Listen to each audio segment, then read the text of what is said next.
Hello, everyone. Good morning, good afternoon, good evening, wherever you are in the world. Kevin Scally, I'm the Chief Relationship Officer at Charity Navigator, the world's largest and most trusted evaluator of nonprofits. And today I am joined by Karen Pearl from God's Love We Deliver. How are you doing today, Karen? I'm well, thanks. Good to see you. Good to see you too. I know it's virtually. I would love to be in the same room with you, but it's not the world that we live in. And that's part of what we're going to be discussing today.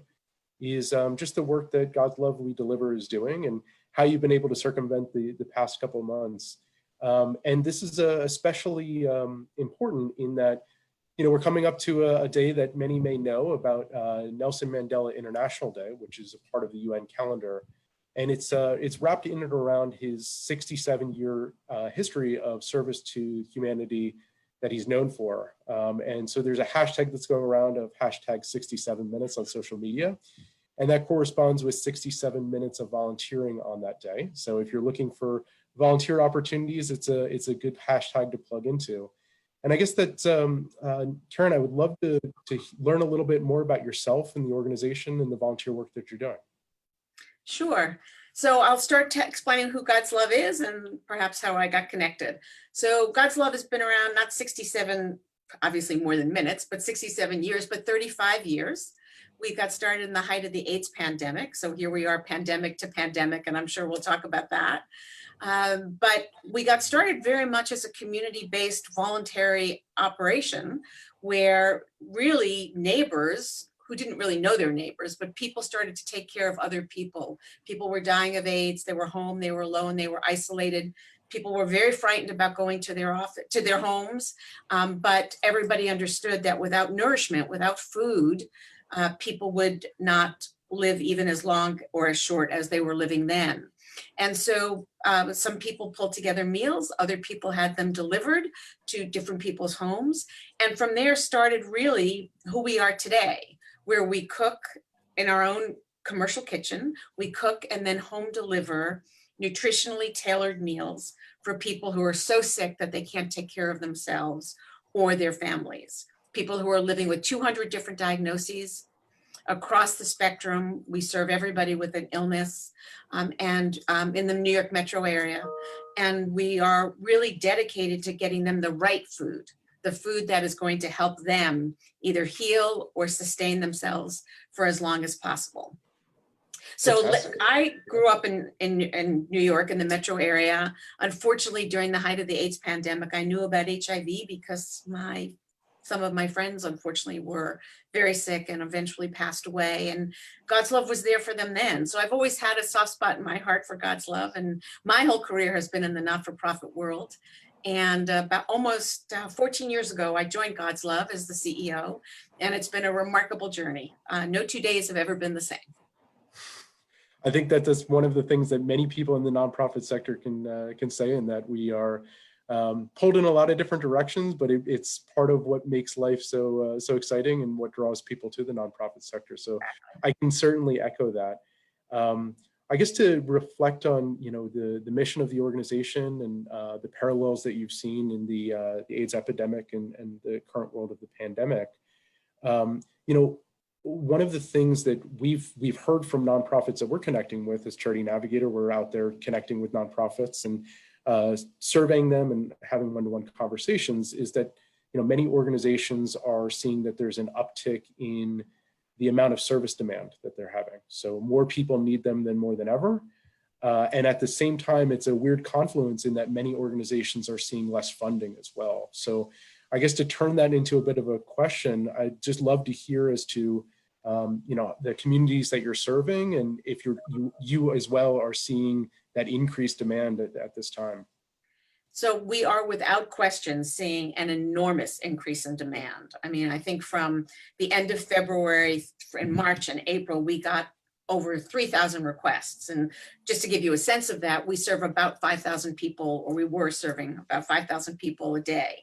And over these months, in March, April, through the end of June, we have taken on over 2,300 more clients. It's a 25% more service than what we were doing. So the difference between the number I gave you who called and the numbers we're serving is not everybody's appropriate for our program, because you have to be sick.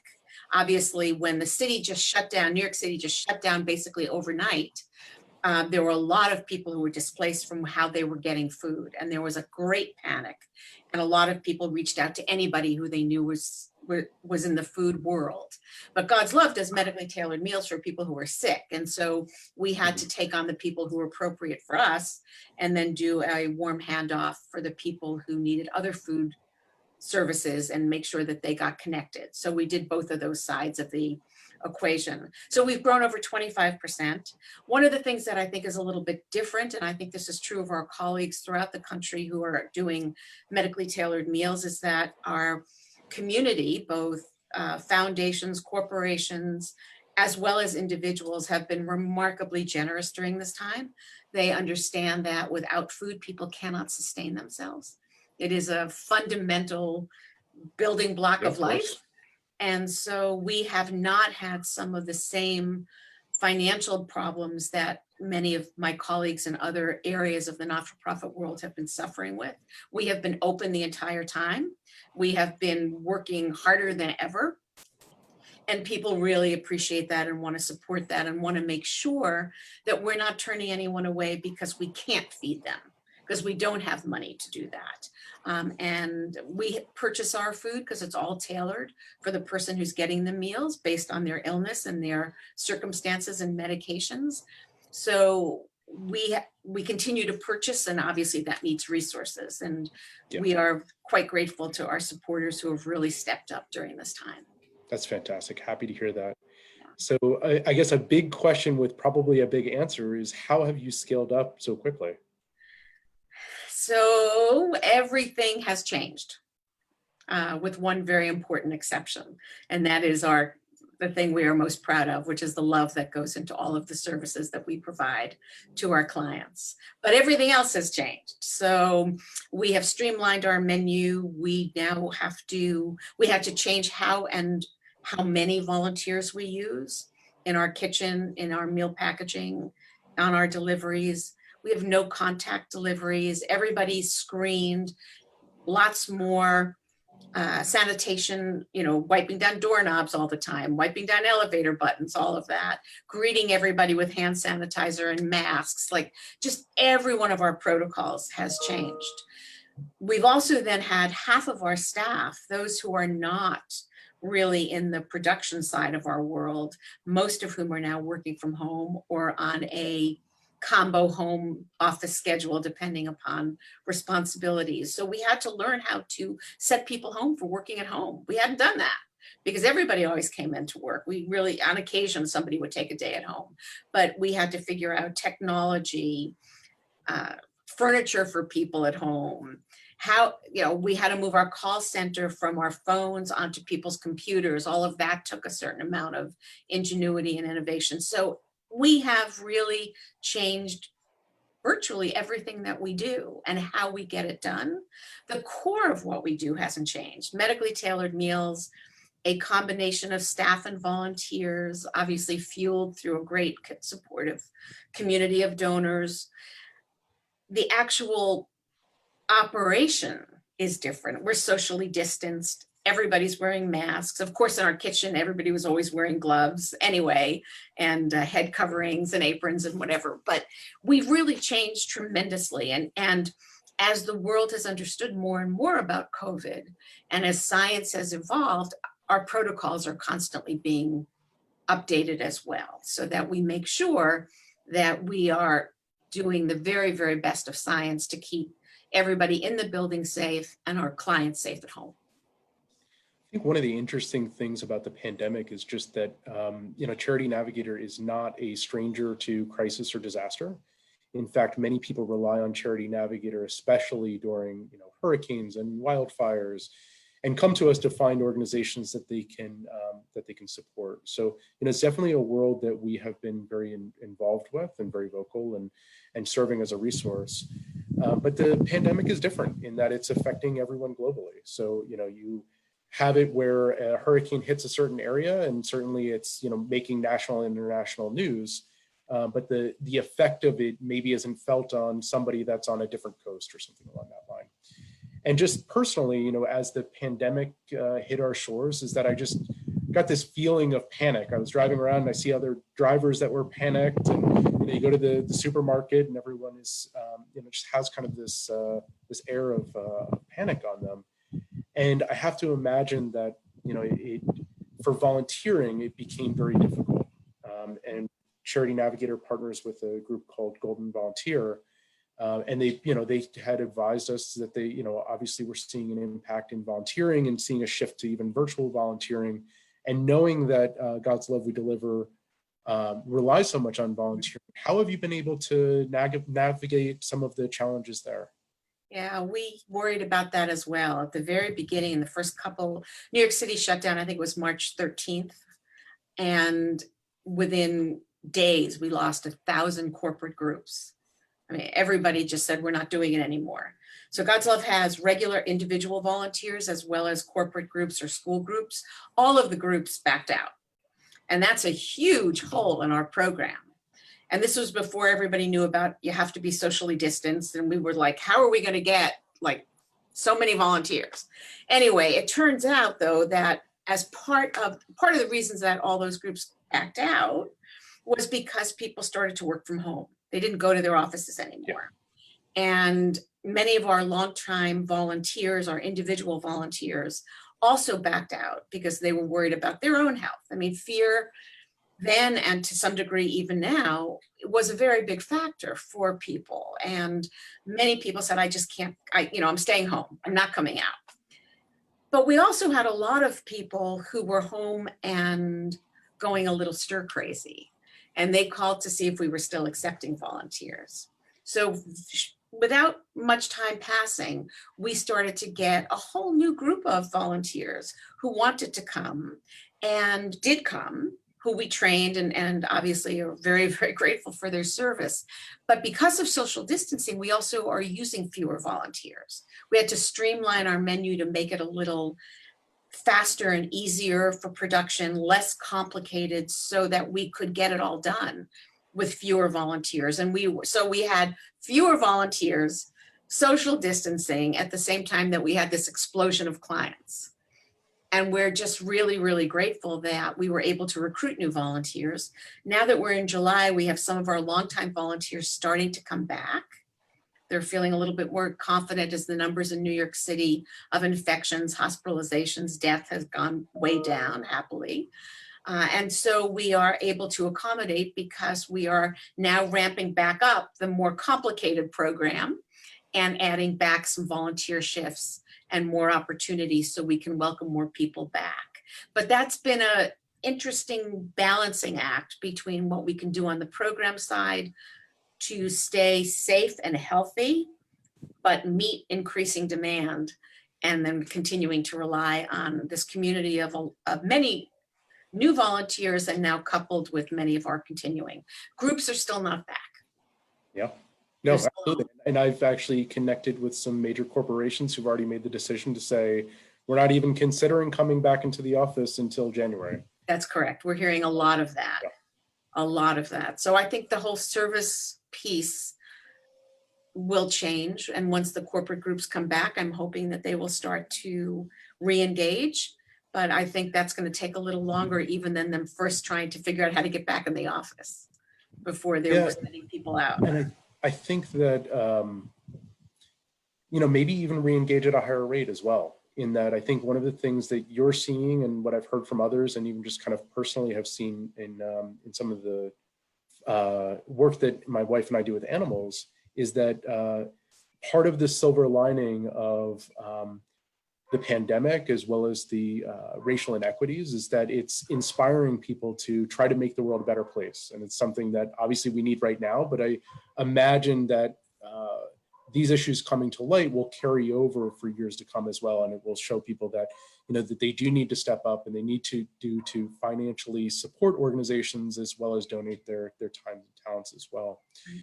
As you're talking about how you've scaled up and you've been able to serve more people, I'm just wondering, are there any sort of beneficiary success stories that you've encountered or heard from the field of volunteers that have engaged with folks that have just been so grateful for the services that you all provide? So I could talk about that from the volunteer perspective and also from the client perspective. So from the volunteer perspective, people are just so grateful that two things: they have a place to go and, as you said, try to make the world a better place. And what we hear from our volunteers all the time is that the work that they do with us is so meaningful, because they know, whether they're working in our offices, in our kitchen, on our vans and meal packaging, they know that what they are doing at that very moment will affect somebody right away or the next day. The food that they're packing is going into people's homes. The meals they're packaging are going to get bagged up and in somebody's house the next day. Taking somebody in through the intake process, they know that they're opening the door to that person getting the food they need to be healthy and start to heal if that's possible, or at least maintain their health.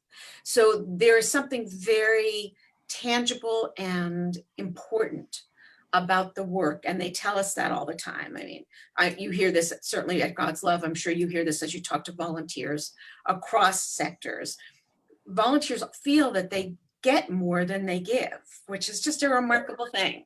And we are so lucky. We, in normal times, benefit from the really big hearts and great work of about 17,000 volunteers a year. So we really literally cannot do our work without them. And we're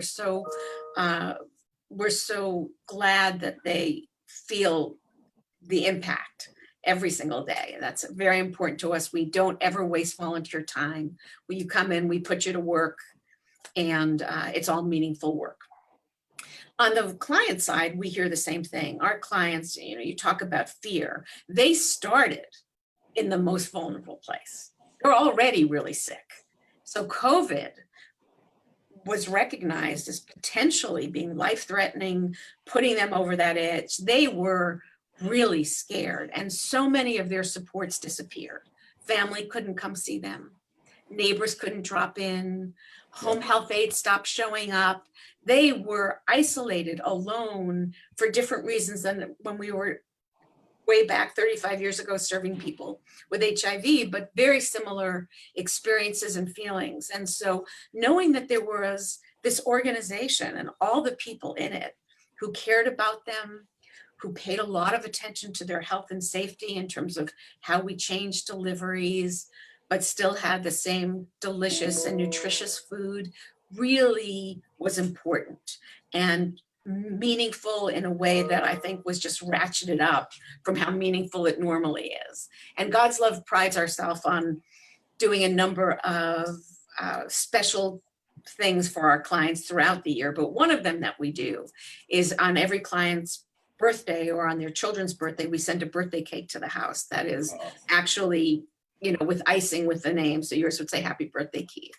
And that right now, in the middle of all this craziness, to get a birthday cake, if your birthday is somewhere between March and July or going forward now for months, is really has such a huge impact, because it really says there is a world. People still care about milestones and celebrations, and you don't just need to sit in the worry, which of course people sit in a lot. So we're feeling very lucky and I don't know, just all I don't know, It sounds fluffy, like you're energized and about being able to do that for people. all the feels, right? Yeah, exactly. Just to, and we feel good about it. It's not, that is the part of you get more than you give. We all do feel like we are changing the world. And when you think about where you started this conversation, but you think about the role of healthcare disparities and how it has an unequal impact on certain populations, and particularly people of color. And when we look at who we're trying to help to create a more equitable world, getting access to good, healthy food is such an important piece of that. So in that bigger social context that we're all living in now, in the bigger justice context, what we're doing feels not more important, because it's always been really important, but it just fits in even a bigger frame than it had for some people. Oh yeah, you think about, all of the different facets of the challenges that society faces. And, really the foundation comes into, kind of the basic necessities of food insecurity and housing. Mhm. I think the work is critically important. And, I'm imagining that there are people that are watching that are inspired by what you're sharing and looking for opportunities to volunteer, and knowing that, we started this conversation in discussing the 67-minute, hashtag that's going to be trending on Saturday. If there are folks that are looking to volunteer, what are the ways that they can get involved with God's Love We Deliver? So anyone can go on our website, glwd.org, and right at the top, it'll say volunteer. You'll see it's a big banner. And if you click on that, it takes you to how to register for a volunteer shift. And then we have them, as I said, in the kitchen, meal packaging, delivery. We have walking volunteers, and we've added during COVID a driving volunteer opportunity for delivery, so that you can use your own vehicle or go with a family or friend who has a vehicle and help us get meals to people's homes. And then there are some office volunteer opportunities as well. And for those of you that are considering volunteering or considering donated, God's Love We Deliver is a highly rated charity on Charity Navigator. They have earned the prestigious 4-star rating for a decade. And we're doing this really, this series of highlighting nonprofits, just to give nonprofits like God's Love We Deliver a voice to be able to share how they're innovating and adapting, and hopefully inspiring some others that will do some good in the world as well, through your organization or on their own, and hope we accomplish that with today's discussion. But Karen, it was incredible connecting with you, and I know the team is doing incredibly great work, so keep it up, and we will certainly keep an eye on you. Anything else you want to share before we sign off? I guess the last thing, people also say, well, I don't have time, or I'm too scared to volunteer. What else can I do? Same website, you can donate. $10 is a meal, and it's all freshly prepared, delicious, nutritious, and designed for the person who's going to get it. And the last thing people can do is just be an ambassador. If you know people who might need our services, make sure that you tell them about God's Love We Deliver. One bigger thing, because you probably have a much bigger audience than just New York City. We are part of the Food is Medicine Coalition, which is organizations like God's Love across the country. So again, if you're living someplace else in another city and you know somebody who might need services, go to the FIM Coalition, foodismedicinecoalition.org website, and you can see the organizations and help people connect for services they desperately need. Fantastic. Well, thank you so much, Karen. It was a pleasure connecting. Thank you. It's great talking to you. Take care, everybody. Bye-bye. Bye-bye.